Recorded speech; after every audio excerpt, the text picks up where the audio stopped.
Bentornati a Momento Critico e bentornato al nostro critico cinematografico Vianeo da Mestre, critico e talent scout. Eccomi qua, buon cinema a tutti. Buon cinema a lei, Vianeo, e alla sua scuola di recitazione e doppiaggio, la Mestre School. Ho fame perché mica domanda i provini. Ho fame uno fantasioso. Ho fame un piacere, non sta più tornare qua perché non voglio più vederti. Certo, perché sì. C'è anche chi non è poi un grande attore, no? Ma noi abbiamo, dalla nostra scuola, ci tengo a precisarlo, sono passati i più grandi attori mondiali, Sean Penn, Uma Thurman, Jack Nicholson, tutti passati alla mia scuola. Lei ha insegnato a questi attori? No, sì, che siccome eravamo a scuola sua tangenziale dei maestri, che sei passati in tanti, ma tanti sei passati. Sì, qualcuno ha anche suonato il clacson, sì, perché neanche mettiamo a pubblicità né a terza corsia e ora ogni tanto la gente si ferma, suona, dice posto e metta. Ok, passati davanti, quindi no dentro. No, ci tengo a precisare. Senta, ma un film voi l'avete mai fatto come abbiamo prodotto recentemente un film, è proprio una sorpresa, ma se mi dai l'occasione di parlarne ne parlo volentieri. Sì.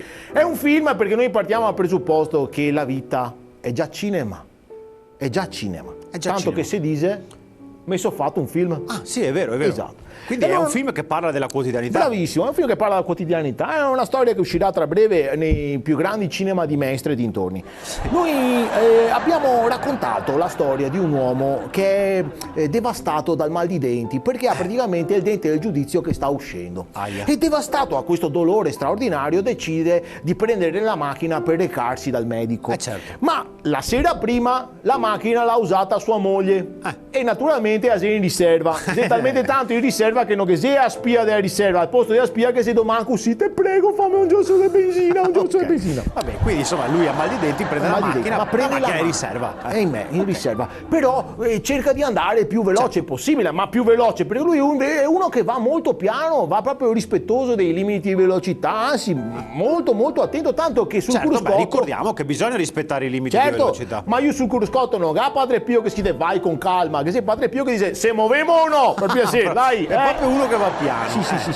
Comunque parte. Ma lui ancora devastato sempre più da questo dolore al dente che ormai non si neanche più un dolore al dente, se è un dolore scotto, se da 2 giorni che ha il dolore al dente ormai praticamente si scotto.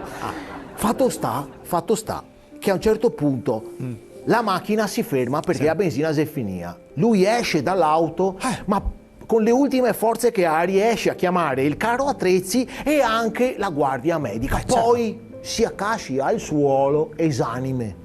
E dopo lo scoprirete al cinema, non posso mica raccontarvi tutto, dai. Lei ci lascia così con la suspense. Adesso mi ha messo un po' però la curiosità di vedere questo film. Quindi abbiamo lasciato il nostro protagonista steso a terra. Bravo. Mentre sta arrivando il carro attrezzi e la guardia medica per curare il suo mal di denti. Come si chiama questo film?